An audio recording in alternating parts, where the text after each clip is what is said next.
이 시간 하나님께서 우리에게 주시는 말씀은 구약의 말씀 창세기 17장 1절로 8절의 말씀입니다. 창세기 17장 1절로 8절 구약성경 19쪽입니다. 하나님의 말씀을 우리 같이 함께 합독하도록 하겠습니다. 시작. 아브람이 99세 때에 여호와께서 아브람에게 나타나서 그에게 이르시되 나는 전능한 하나님이라. 너는 내 앞에서 행하여 완전하라. 내가 내 언약을 나와 너 사이에 두어 너를 크게 번성하게 하리라 하시니 아브람이 엎드렸더니 하나님이 또 그에게 말씀하여 이르시되 보라, 내 언약이 너와 함께 있으니 너는 여러 민족의 아버지가 될지라. 이제 후로는 내 이름을 아브람이라 하지 아니하고 아브라함이라 하리니 이는 내가 너를 여러 민족의 아버지가 되게 함이니라. 내가 너로 심히 번성하게 하리니 내가 내게서 민족들이 나게 하며 왕들이 내게로부터 나오리라. 내가 내 언약을 나와 너 및 내 대대 후손 사이에 세워서 영원한 언약을 삼고 너와 내 후손의 하나님이 되리라. 내가 너와 내 후손에게 내가 거류하는 이 땅 곧 가나안 온 땅을 주어 영원한 기업이 되게 하고 나는 그들의 하나님이 되리라. 아멘.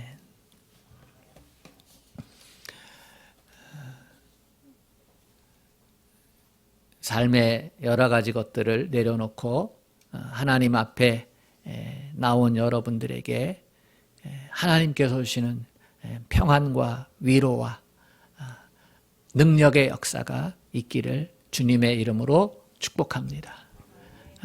주님만 사랑하면 아멘 합시다. 아멘. 하나님께서 갈대아 우르에 살던 한 사람을 택하셨습니다. 창세기 12장에 나타나는 이야기이지요. 우리와 같이 보통의 사람이었다고 저는 생각합니다. 중년의 한 사람을 택한 것이죠. 그의 이름은 아브람이었고 그때의 나이는 75세였습니다. 다신교 사회에서 오직 하나님을 섬기는 사람을 세우기 위해서 선택한 사람이 아브람입니다. 지금도 그렇지만 그 당시에도 온갖 많은 신들이 있었습니다. 그 신들에게 복을 구하고 그 신들을 섬기면서 살아가는 사회지요.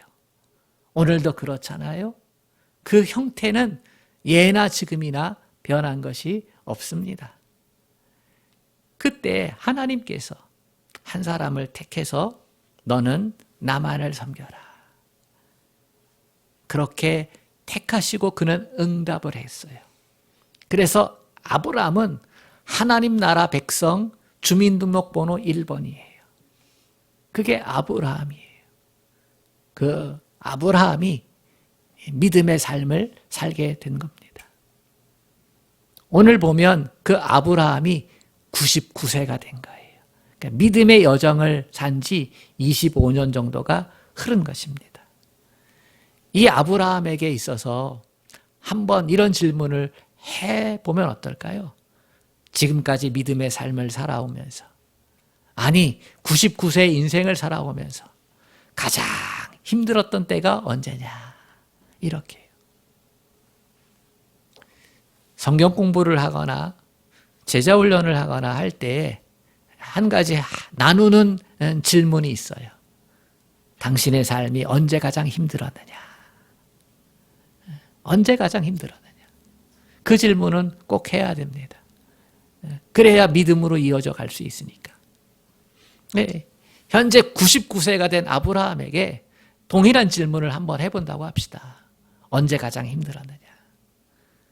아브라함에게는요, 99세가 되도록 사랑하는 아내가 있었어요. 그러니까 행복하겠죠. 아브라함은 또 많은 물질을 갖게 됐어요. 거부가 된 거죠.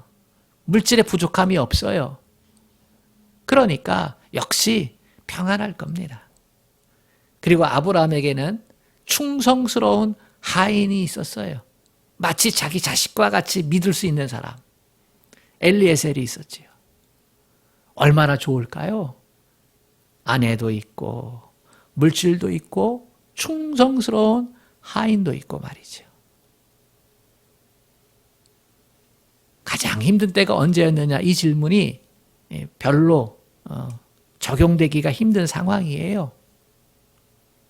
그런데 아브라함에게는 한 가지 부족한 게 있었어요. 그게 자식이에요. 자기의 대를 이을 자식이 99세가 될 때까지 없었다는 사실이에요. 고대 세계에서 이 자식, 아들이 차지하는 비중이 얼마나 클까요? 그것은 현재의 기쁨이에요. 재물이 있어도, 충직한 하인이 있어도 자식이 없으면 아니죠. 가장 중요한 행복의 요소, 기쁨이 없는 거예요. 그러니까 아브라함은 자식 빼곤 다 있지만 그러나 행복한 것이 아니다. 이렇게 볼 수 있어요. 뿐만 아니라 자식은 현재의 기쁨뿐만 아니라 미래의 소망이기도 해요. 우리가 그렇잖아요. 결혼하고 자녀를 낳고 그 자녀가 나보다 더 잘 되기를 바라는 그런 마음들이 있잖아요. 이게 일반적인 것이지요.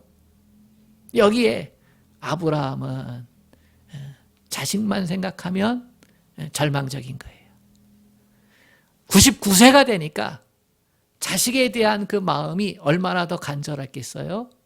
하지만 그것도 꺾이는 거예요.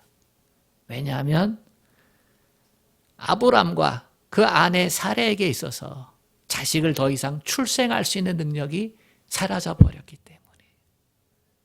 그래서 아브람 인생의 가장 커다란 위기는 99세예요. 인생의 꿈이 접을 수밖에 없는 그 시점. 접어도 벌써 여러 번 접어야 할 시점이었기 때문이에요. 인생의 모든 꿈을 접어야 하는 그 상황 가운데서 하나님께서 아브라함에게 나타나셔서 말씀하세요. 오늘 본문 1절을 우리 같이 읽어보겠습니다. 시작. 아브라함이 99세 때 여호와께서 아브라함에게 나타나서 그에게 이르시되 나는 전능한 하나님이라 너는 내 앞에서 행하여 완전하라.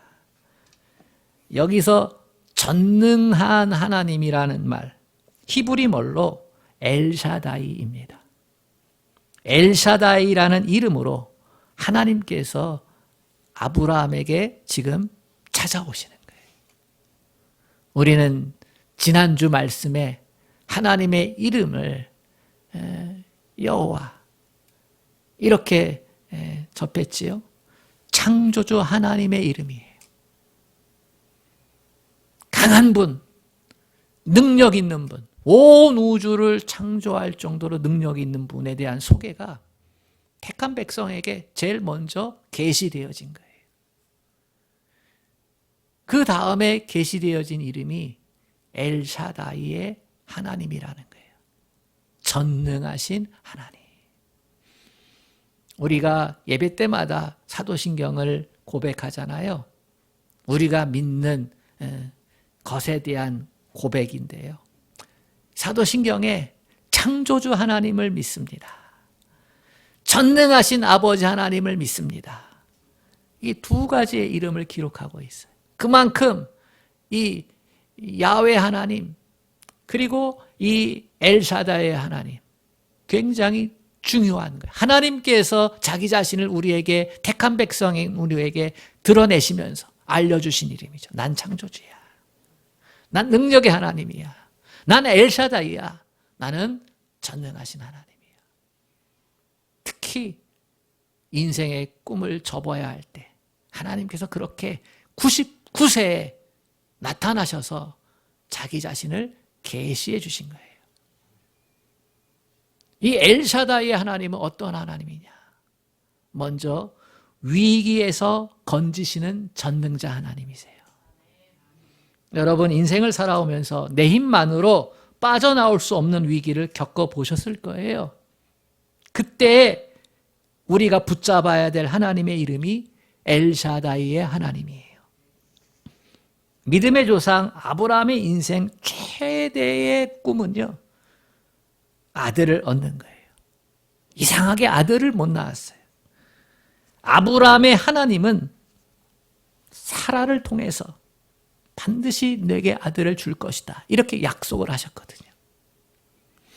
75세에 하나님이 아브라함을 택하셨고요, 아브라함은 하나님을 전적으로 믿는 믿음의 사람으로 믿음의 삶을 걸어갔어요.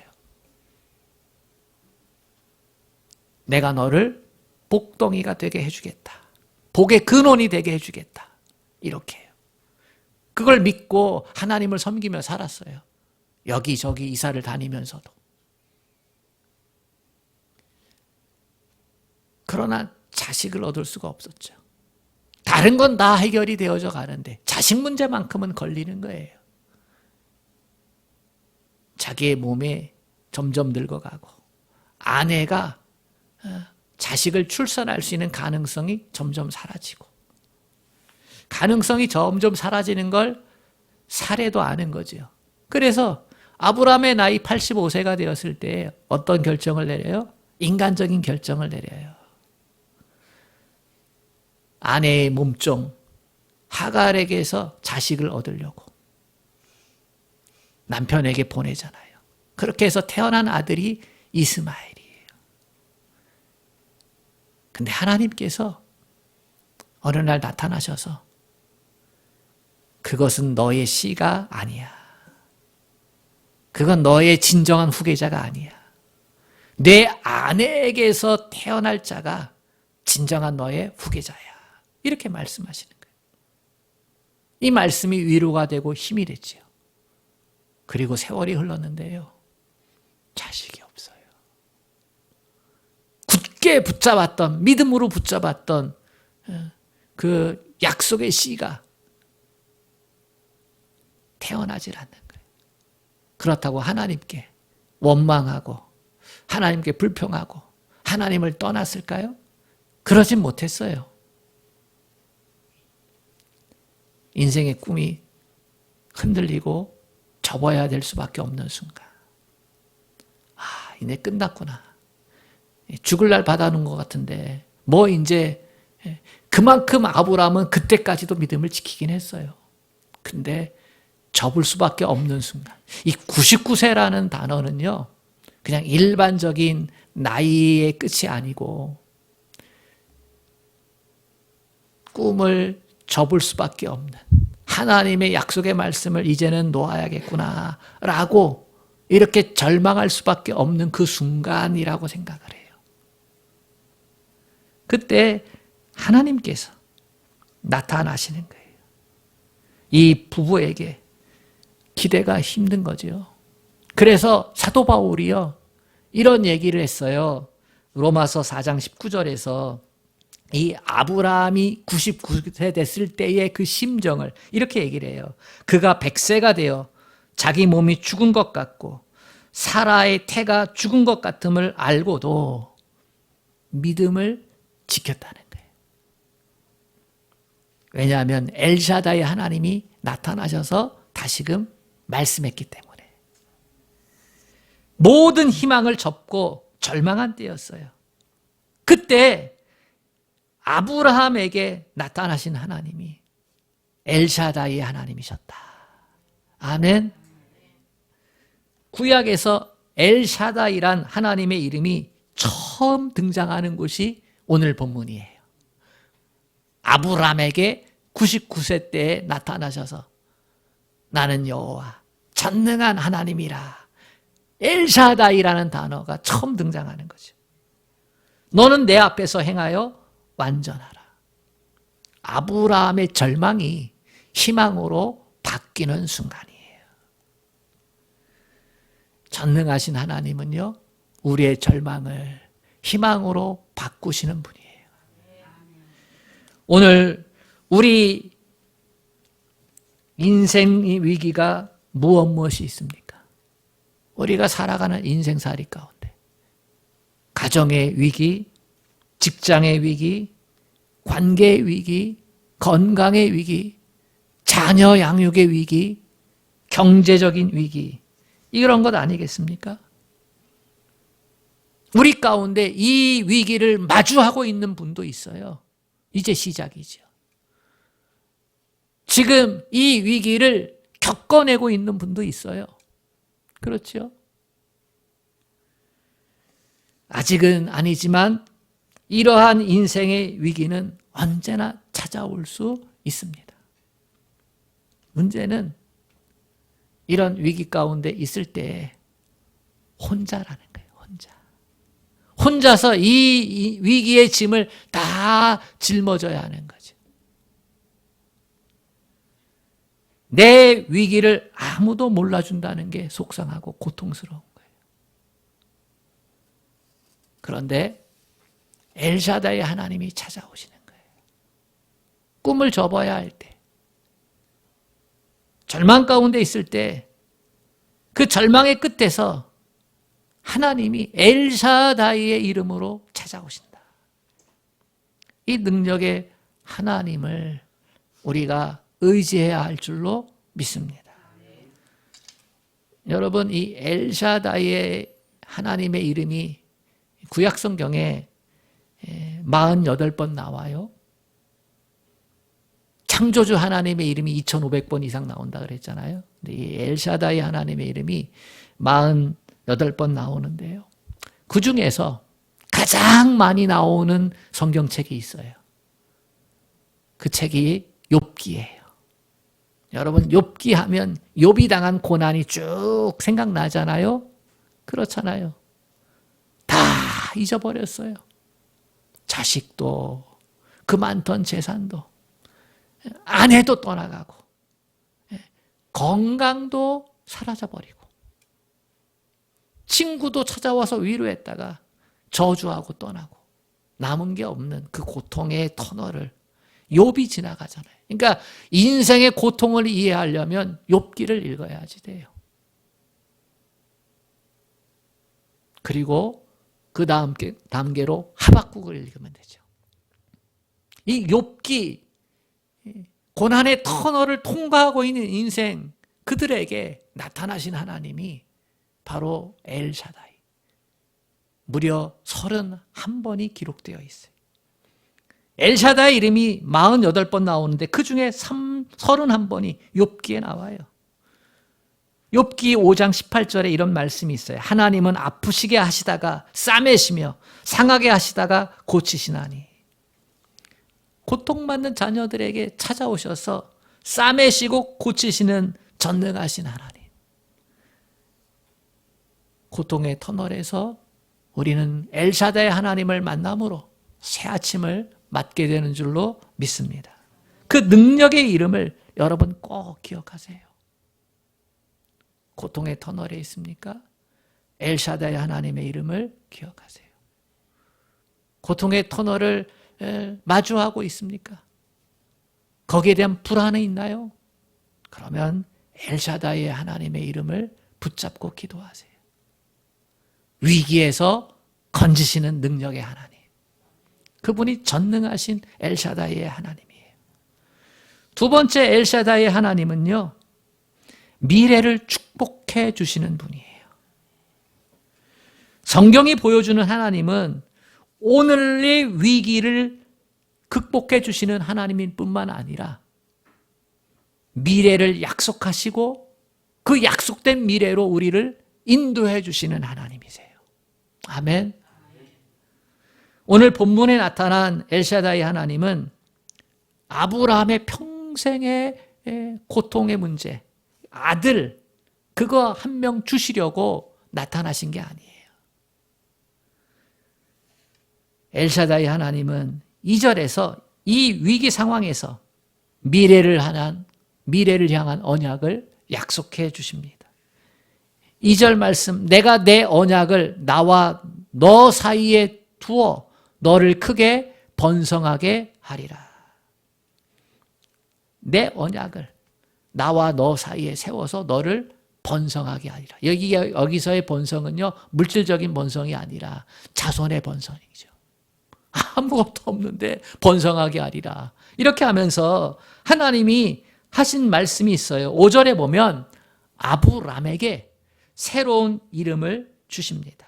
5절을 보세요. 이제 후로는 내 이름을 아브람이라 하지 아니하고 아브라함이라 하리니 이는 내가 너를 여러 민족의 아버지가 되게 하려 함이라. 많은 민족의 아버지라는 거예요. 자기 자신, 개인과 가정과 가문과 민족을 뛰어넘어서 열방에 영향을 미치는 존재로 쓰시겠다 하는 거지요. 이것이 아브라함에게 주시는 축복이에요. 이것은 문자 그대로 역사를 통해서 실현된 축복이 됩니다. 오늘도 저와 여러분이 이스라엘 백성은 아니잖아요. 이방인이잖아요. 성경적인 구분으로 말하면. 그렇죠. 그런데 아브라함의 후손으로 온 예수 그리스도, 그분을 믿고서 우리는 영적 이스라엘 백성이 되는 거예요. 아브라함을 믿음의 조상으로 둔 사람이 된 거예요.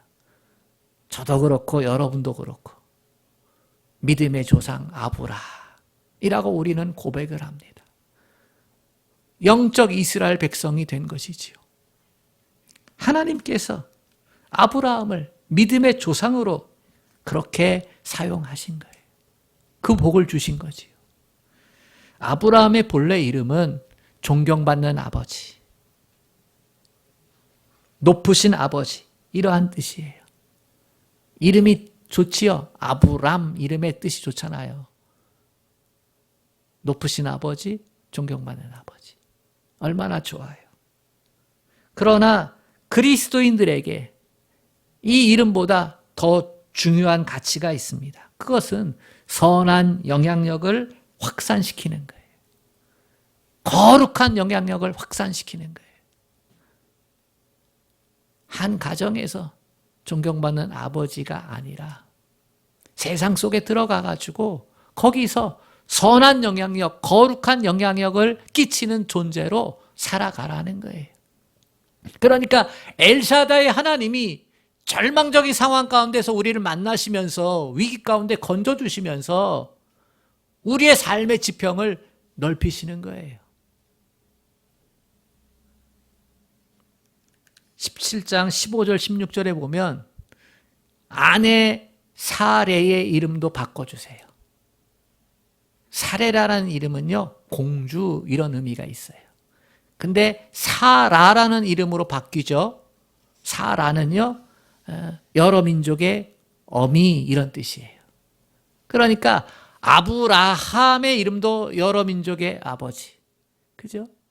사라의 이름도 여러 민족의 어머니, 어미 이런 뜻이에요. 그러니까 공주로 만족한 삶이 아니라 역시 선한 영향력을, 거룩한 영향력을 끼치는 그러한 사람으로 살아라. 여러분, 이게 선교고 전도예요. 선한 영향력, 거룩한 영향력 끼치며 살아라. 이게 전도고 선교예요. 전도하는 일이 존경받는 아버지 일보다 더 고귀하고 사랑받는 공주의 일보다 더 중요한 일이에요. 여러분, 하나님께서 꿈을 갖고 계시다는 것을 아십니까? 하나님께서도 비전을 갖고 계세요. 첫 번째 비전은요, 예수 그리스도를 통해서 온 민족을 구원하고자 예수를 십자가의 대속제물로 드리는 것. 사망 권세를 꺾고 저주 가운데서 우리를 해방시키는 것.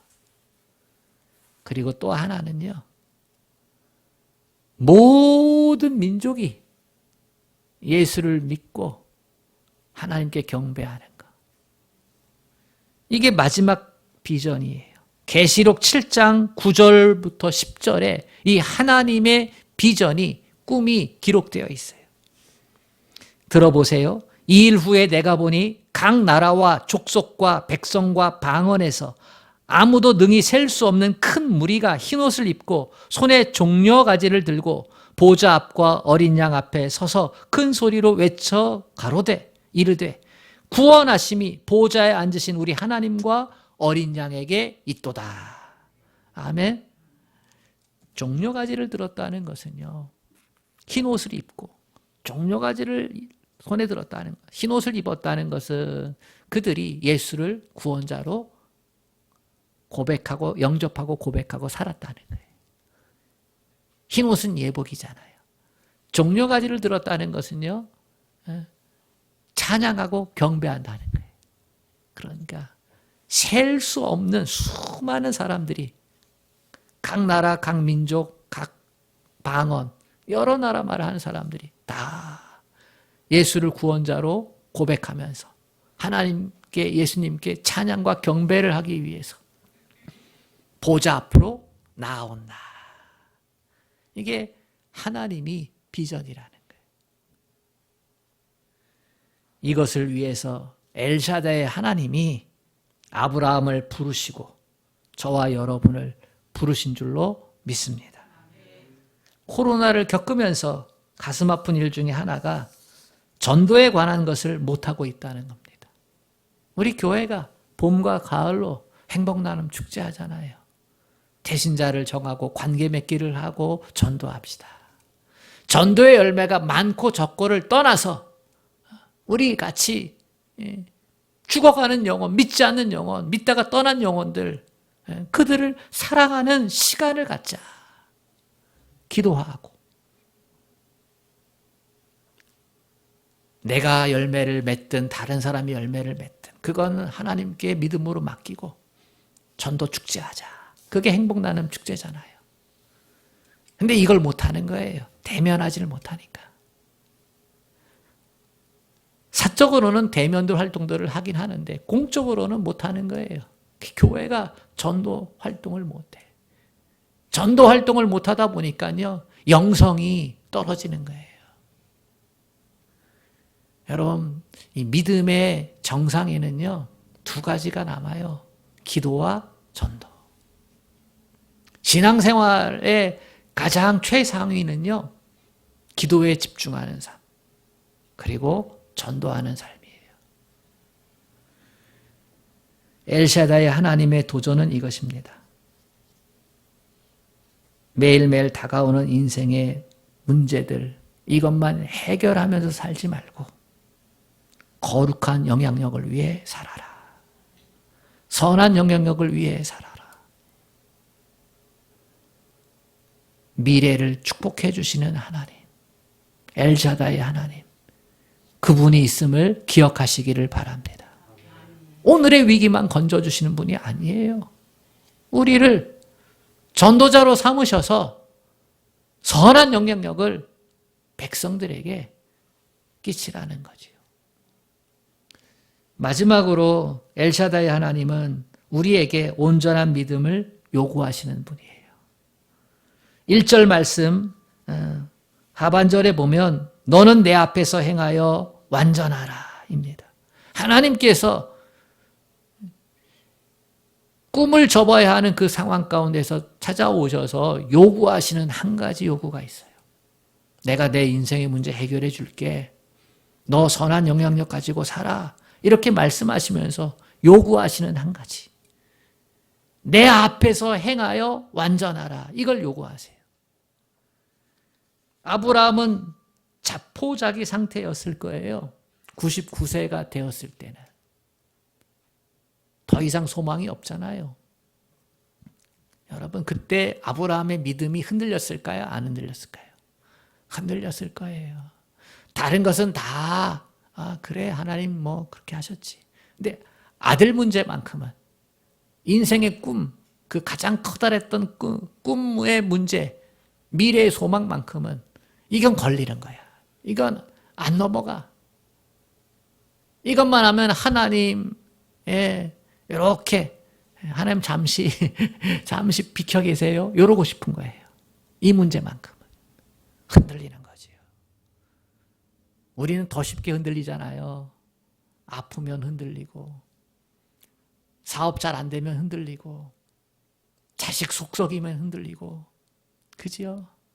많이 흔들리잖아요. 아브라함도 흔들리는 거예요. 그때 하나님께서 엘샤다이로 나타나시는 거예요. 너는 내 앞에서 행하라. 너는 내 앞에서 행하라는 건 너는 내 앞에서 나를 의식하고 살라는 거예요. 너를 선택하고 너의 앞길을 인도하고 너를 지금까지 있게 했던 나를 보고 의식하고 살아라. 흔들리는 상황이 있지만 그러나 지금까지 너를 돌보고 이끌었던 하나님을 잊지 말아라. 나를 보고 살아.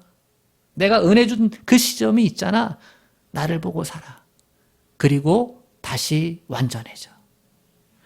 이 완전하다라는 말은 우리 이 개역 개정 성경 가지고 완전하라. 요거 이해하기가 힘들어요. 여러분 성경을 읽다가 어려운 부분이 오면은요. 다른 번역본을 보세요. 공동 번역이나 쉬운 성경이나 현대어 성경이나 좀 풀어 쓴 그 성경책들이 있어요. 그러면 도움을 많이 받아요. 이 공동 번역에 보면은요, 이 완전하라는 말을 갖다가 흠 없이 살라. 믿음에 흠 없이 살라예요. 흔들리지 내 앞에서 나를 보고 지금까지 너를 지키고 돌봤던 그것을 생각하면서 살아. 그러면서 완전한 믿음으로 나가. 흠 없는 믿음으로 나가. 이렇게 말씀하시는 거예요. 현대어 성경에는 좀 더 이렇게 표현되어 있어요. 자세하게. 너는 언제나 내 앞에서 살아가도록 하여라. 내가 항상 너를 바라보고 있다고 생각하며 살도록 하여라. 무엇이 올바른 것인지를 생각하며 살아라. 그리고 바른 길만 걷도록 하여라. 하나님이 보고 계신다는 것을 인식하며 살라는 거고 바른 길만 걷도록 해라. 믿음에서 떠나지 말라는 거예요. 절망적인 상황인데요. 그럼에도 불구하고 믿음에서 떠나지 말라는 거예요. 어둠 속에서 내 인생의 뜻대로 안 된다고 좌절할 수밖에 없는 그 시점에서 여전히 살아계신 하나님을 의지하며 인식하면서 참고 견디며 약속의 성취를 믿고 기다리며 살라는 거예요. 이런 믿음을 하나님께서 아브라함에게 요구하시는 거죠. 여기서 완전하라는 명령은 온전한 인내를 이루라 하는 말과 같아요. 사도 바울은요, 이 아브라함에게 계시되었던 엘샤다이 하나님 이 장면을 보면서 고통 가운데 믿음의 역경과 박해 가운데 있는 교회들에게 편지하면서 온전한 믿음을 이루라 이렇게 권면하고 있어요. 인생의 연단을 통해서 아브라함은 인내하는 믿음을 배워서 믿음의 조상이 된 줄로 믿습니다. 여러분에게 믿음으로 사는 것이 무엇인가 이렇게 묻는다면 뭐라고 대답하시겠어요? 하나님을 믿고 싶은 사람이 여러분에게 물어요. 아무개 집사님, 믿음이 뭐예요? 믿음으로 산다는 게 뭐예요? 교회를 다니고 싶은 사람이 묻는 거죠. 믿음으로 사는 게 뭐예요? 이럴 때 우리가 대답할 수 있어야 돼요. 미국 대통령이었던 아브라함 링컨에게 이런 질문이 던져졌어요. 링컨, 당신에게 믿음으로 산다는 게 뭐요? 라고 이렇게 질문을 던졌죠. 이때 아브라함 링컨이 이렇게 대답을 했어요. 하나님을 신뢰하고 인내하면서 해야 할 것을 하면서 사는 것. 그게 믿음이다. 하나님을 신뢰하는 거예요. 어떠한 상황 가운데서 하나님을 신뢰하고 인내하면서 해야 할 것을 하며 사는 것. 묵묵히 갈 길을 가는 것. 그게 믿음이다. 아브라함 링컨은 꿈이 좌절된 때가 많았어요. 그가 그 정치를 하게 되면서 7번 실패를 경험합니다. 주의회 선거에 가서도 떨어지고요. 하원, 또 상원, 또 부통령 지명 후보자 수없이 많은 선거에서 떨어져요. 무려 28년 동안 7번을 떨어져요. 그러니까 당선된 때보다 떨어진 때가 훨씬 많았어요. 그런데 1860년 마침내 미합중국 대통령이 됩니다. 7전 8기로. 그는 이렇게 말합니다. 나는 실패를 경험할 때마다 내 꿈은 더 크게 자라났고 내 믿음은 더 온전해 가고 있었습니다. 이렇게 고백해. 꿈을 접어야 할 때마다 내 꿈은 더 커졌고 내 믿음은 더 온전해졌고 이랬다는 거예요. 아브람이 그냥 아브라함으로 믿음의 조상이 된 게 아니에요. 인내하는 믿음으로 믿음의 모델이 된 거죠. 믿음의 모델. 오늘 어떠한 상황에 처해 있다면, 어려움 가운데 상황에 처해 있다면 온전한 믿음을 요구하는 엘샤다이 하나님을 만날 수 있기를 축복합니다. 엘샤다이 하나님, 전능하신 하나님께서 우리를 도와주실 것입니다. 도와주실 줄로 믿습니다. 그 하나님의 이름을 부르며 기도합시다. 이 시간 우리 한 1분간 기도합시다. 지난주에 이어서 우리가 하나님의 이름, 성경에 계시되어진 택한 백성들에게 주시는 하나님의 이름을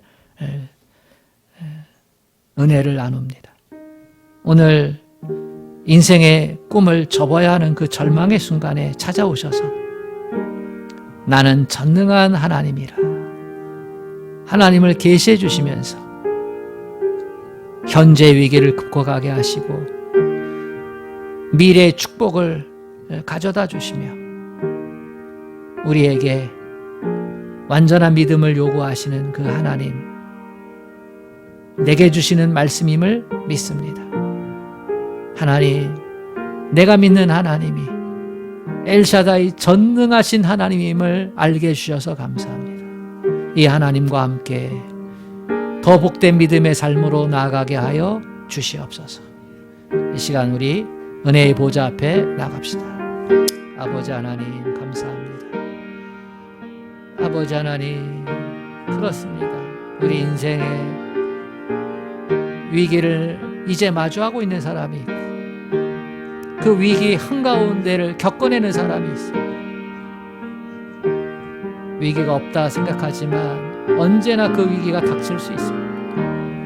하나님, 우리를 택하시고 아버지 우리에게 새 생명을 주신 하나님, 내 믿음의 창조주 하나님임을 믿습니다. 그 하나님께서 엘샤다이 하나님이 되셔서 내게 다가와 주십니다. 내 인생의 오늘의 위기를 극복해 하시고 미래의 축복을 약속해 주십니다. 너는 선한 영향력을 끼치면서 우리 삶의 지평을 한없이 넓혀주시고 아웅다웅에 살지 아니하고 하나님의 거룩한 비전에 사로잡혀서 살아가도록 그렇게 우리의 삶을 아버지 업그레이드 해주십니다. 하늘에 속한 사람으로 살게 하십니다. 온전한 믿음의 사람으로 살아갈 수 있도록 주님 도와주시옵소서. 아버지 주여, 하나의 문제가 해결되면 또 하나의 문제와 위기를 겪게 되는 게 우리의 인생입니다. 하나님께서 엘샤다이의 하나님으로 다가오셔서 문제를 해결해 주시며 또 다른 문제에 잡혀 살기보다 하나님의 거룩한 비전에 붙잡혀서 선한 영향력, 거룩한 영향력을 끼치는 인생 살라고, 그래서 믿음의 모델이 되라고 우리에게 요구하십니다. 하나님 앞에 행하여 완전하라는 말씀을 마음속에 새기기를 원합니다. 성령 하나님, 이 말씀의 깊이를 깨닫게 하시고 이 말씀의 축복을 알게 하시고 이를 위해 기도하며 살아가게 하여 주시옵소서. 이 시간 우리 모든 성도들 축복하셔서 엘샤다이 하나님 앞에 있게 하여 주옵소서. 예수님의 이름으로 기도합니다. 아멘.